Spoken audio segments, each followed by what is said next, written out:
बच्चों, welcome to your favourite channel study guys. तो आज मैं आपके लिए एपिसोड 3 लेके आ गया हूँ। इसमें हम पोटेंशियल एनर्जी को डिफाइन करेंगे, उसको मेज़र कैसे किया जाता है, कंजर्वेशन ऑफ एनर्जी क्या होता है और मैकेनिकल एनर्जी डिफाइन कैसे करते हैं, उसको वे मेज़र कैसे होता है।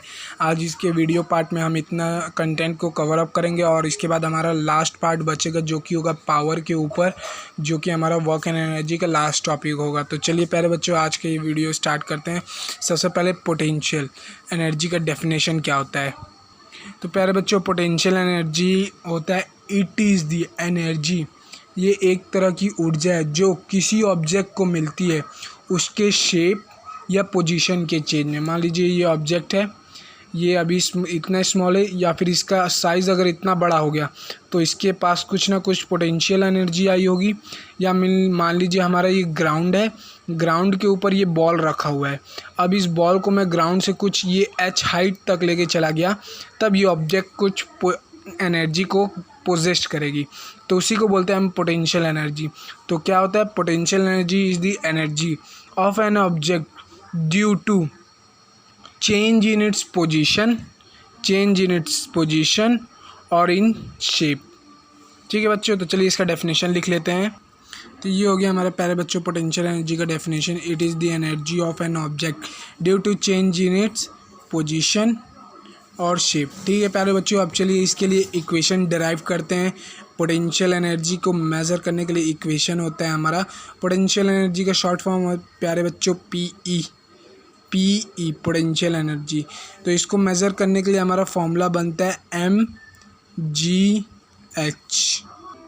तो यहाँ पे प्यारे बच्चों m हमारा ऑब्जेक्ट के मास को रिप्रेजेंट करता है, g मीन्स अगर वो ऑब्जेक्ट कुछ अर्थ से हाइट पे लिया गया होगा तो वो ग्रेविटी पुल उसके ऊपर लग रहा होगा डाउनवर्ड, और h means object is at some height. ठीक है प्यारे बच्चों, तो अब चलिए इसके लिए हम डेरिवेशन कर लेते हैं। तो सबसे पहले अपना डिस्क्रिप्शन लिख लेते हैं जो हमें लिखना ज़रूरी होता है। तो प्यारे बच्चों, पिछले वीडियो की तरह काइनेटिक एनर्जी की तरह इसका भी डिस्क्रिप्शन आपको ऐसे समझा दूंगा कि रटने की ज़रूरत नहीं पड़ेगी। तो चलिए देखते हैं कैसे होता है। तो ये होगा प्यारे बच्चों हमारा description. Consider an object of mass m is raised to some height h with constant velocity. Its mass is m, work done to raise the object is potential energy mgh। अब बोलोगे सर आप क्या बोलते चले गए, कुछ समझ नहीं आया। तो चलिए समझते हैं। पोटेंशियल एनर्जी का भी हम लोग ने डेफिनेशन पढ़ा, उसमें ऑब्जेक्ट को कुछ हाइट तक लेके गए, चेंज इन पोजीशन और शेप, कुछ ऑब्जेक्ट का मास में डिफरेंस आया। ठीक है, मास में डिफरेंस आएगा तो फिजिक्स का था पहला वर्ड आप सभी जानते ही होंगे डिस्क्रिप्शन में, कंसीडर एन ऑब्जेक्ट। क्योंकि फिजिक्स बेजान होती है, इसमें कोई जान नहीं होती, इसलिए इसमें एक ऑब्जेक्ट को ही कंसीडर करते हैं, किसी जीव जंतु को नहीं लेते हैं। ठीक है, consider an object of mass m। ठीक है, पहला वर्ड उसको m ले लेंगे क्योंकि हमें डेरिवेशन में m चाहिए। Is raise to some height, हमारा ऑब्जेक्ट किसी हाइट तक गया है, पोजीशन और शेप हो गया, शेप में हमारा m आ गया, मास बढ़ गया, पोजीशन में हाइट आ गया, दो चीज़ बन गया प्यारे बच्चों डेफिनेशन से। Raise to some height h with constant velocity, हमारा जो यहाँ पे अगर हम कांस्टेंट वेलोसिटी के लिए प्यारे बच्चों ग्रेविटेशनल पुल को लिए g 9.8। इट्स मास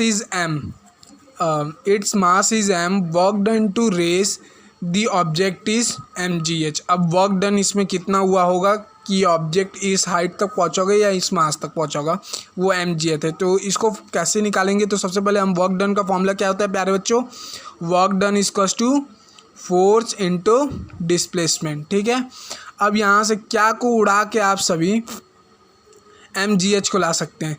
तो हम सभी जानते हैं प्यारे बच्चों न्यूटन्स का सेकेंड लॉ जो है, second law force is equals to mass into acceleration होता है। ठीक है प्यारे बच्चों, न्यूटन के सेकेंड लॉ के हिसाब से, न्यूटन सेकेंड लॉ। और हम सभी ये भी जानते हैं प्यारे बच्चों की acceleration is equals to gravity, small g 9.8। तो यहाँ से हमको क्या चाहिए था, mg चाहिए था। तो हम यहाँ से सिंपली लिख सकते थे by Newton second law, by Newton second law of motion, second law of motion, force is equals to mass into acceleration, mass into acceleration into और यहाँ पे जो डिस्प्लेसमेंट हुआ है वो प्यारे बच्चों अप डायरेक्शन में हुआ है, सम हाइट में हुआ है। तो ये हमारा हो गया work done is equals to mass into acceleration into height. We consider s equals to h, क्योंकि यहाँ पे ऑब्जेक्ट का मूवमेंट यानी डिस्प्लेसमेंट वो अप साइड में हो रहा है, हाइट में हो रहा है। ये मेरा पेन यहाँ ज़मीन पे रखा, मान लीजिए कॉपी पे रखा है, मैं इसको 5 मीटर ऊपर लेके आ गया और मेरे पास ऑब्जेक्ट का, मेरा पेन का मास मान लीजिए 1 kg है। इतना का तो है नहीं, लेकिन मान लेते हैं, मानने में क्या जाता है हमारा। और g के वैल्यू से हम सभी तो जानते हैं प्यारे बच्चों, g का वैल्यू कितना लेते हैं, -9.8। और उसके बाद h कितना है हमारे पास प्यारे बच्चों, h कितना, मैंने मान लीजिए हम 5 मीटर ऊपर आए थे अपने पेन को। अब मैं बोलता हूँ इसकी पोटेंशियल एनर्जी को मेज़र कीजिए, तो हमने पोटेंशियल एनर्जी का अभी इक्वेशन डिराइव किया mgh। तो मास हमारा कितना था पेन का, 1 kg। 1 इंटू ग्रेविटी कितनी है, 9.8। हाइट कितना है हमारा, 5 का। तो अब इन सभी को हम प्यारे बच्चों मल्टीप्लाई कर लेते हैं। तो 5 8 जो 40 को 0, 4 गया कैरी, 9 5 5 जो 45, 49। तो ये हो जाएगा 49.0। अब इसको हम हर एक एनर्जी को प्यारे बच्चों जूल में ही कंसिडर करते हैं। तो SI यूनिट, यहाँ से SI unit of potential energy is also joule. And प्यारे बच्चों हमारा आंसर इक्वेशन में कैसे इस्तेमाल करना है ये आप सभी समझ ही चुके होंगे। अब चलते हैं हम डिफाइन कंजर्वेशन ऑफ एनर्जी। तो प्यारे बच्चों कंजर्वेशन ऑफ एनर्जी में ज़्यादा कुछ डिफरेंस नहीं है। जैसे हमने कंजर्वेशन ऑफ मोमेंटम सीखा और कंजर्वेशन ऑफ हमने मास केमिस्ट्री में सीखा था, जिसमें हम क्या लिखते हैं कंजर्वेशन ऑफ मोमेंटम में, momentum of an object when striking before and striking after is always same. पहले का मोमेंटम और स्ट्राइक करने के बाद का मोमेंटम हमेशा इक्वल होता था, ना ही ज़्यादा होता था ना ही कम होता था। लेकिन हम लोग ने केमिस्ट्री में एक चीज़ क्या सीखा था, हम लोग ने सीखा था mass of an atom can not be create नहीं कर सकते, और नॉर बी डिस्ट्रॉयड, उसको क्रिएट भी नहीं कर सकते और डिस्ट्रॉय भी नहीं कर सकते इन अ केमिकल रिएक्शन।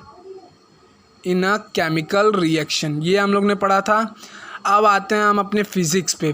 फिज़िक्स में कंजर्वेशन ऑफ एनर्जी में क्या होता है, energy can neither be created nor be destroyed but can be transformed. ये हमारा एनर्जी में डिफरेंस आता है केमिस्ट्री के मास से और फिज़िक्स के मोमेंटम से। थोड़ा सा यही लिटिल बिट चेंज है हमारा कंजर्वेशन ऑफ एनर्जी में। तो चलिए इसको भी लिख लेते हैं हम। तो प्यारे बच्चों ये हो गया हमारा conservation of energy. Energy can not be created and nor be destroyed but can be transform. तो प्यारे बच्चों यहाँ पे ट्रांसफॉर्म से क्या मतलब निकलता है, तो इसका मतलब ये प्यारे बच्चों, जैसे मान लीजिए एक सिंपल एग्जांपल लेते हैं, हम ठंडी में हीटर का इस्तेमाल करते हैं प्यारे बच्चों। अब ये जो हीटर होता है हमारा, वो हम लोग को क्या देता है, गर्मी देता है। बोलोगे हाँ सर हीट देता है। तो हीट वो कैसे बनाता है, जब उसमें कहीं से इलेक्ट्रिसिटी आती है प्यारे बच्चों, तभी वो हीट बनाता है। तो यहाँ पे उसने इलेक्ट्रिकल एनर्जी को ट्रांसफॉर्म कर दिया हीट एनर्जी में। यही है हमारे प्यारे बच्चों कैन बी ट्रांसफॉर्म। एनर्जी को हम एक से दूसरे फॉर्म में ट्रांसफॉर्म कर सकते हैं। अब और एक एग्जांपल ले लेते हैं, हमारे फ़ोन में बैटरी के अंदर chemical energy into electrical means battery को एनर्जी मिलता है। ठीक है प्यारे बच्चों, इसी तरह बहुत ही डेली लाइफ एग्जांपल है। अगर आप चाहो तो सन से आने वाली रेस को हम सोलर एनर्जीज़ को इलेक्ट्रिकल फॉर्म में कन्वर्ट करते हैं बाई सोलर पैनल्स को। बहुत सारी डेली एक्टिविटीज़ में आप एनर्जीज़ का फॉर्म देखोगे। अब यही कंजर्वेशन ऑफ एनर्जी को हम रिप्रेजेंट करते हैं potential energy plus kinetic energy is equals to constant और mechanical energy is equals to mechanical energy.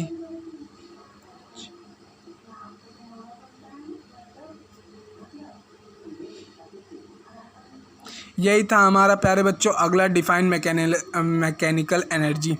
इसी वे से हम इसको डिफ़ाइन भी करते हैं और इसी वे से हम इसको मेज़र भी करते हैं। हम क्या मैकेनिकल एनर्जी को डिफाइन कैसे करते हैं प्यारे बच्चों? मैकेनिकल एनर्जी इज द सम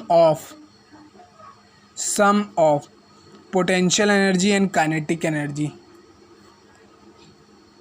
जो पोटेंशियल एनर्जी होगा ऑब्जेक्ट का और जो ऑब्जेक्ट का काइनेटिक एनर्जी होता है उसी के सम को हम मैकेनिकल एनर्जी बोलते हैं। तो आई होप प्यारे बच्चों इसी वे से हम mechanical energy of an object को मेज़र कर सकते हैं।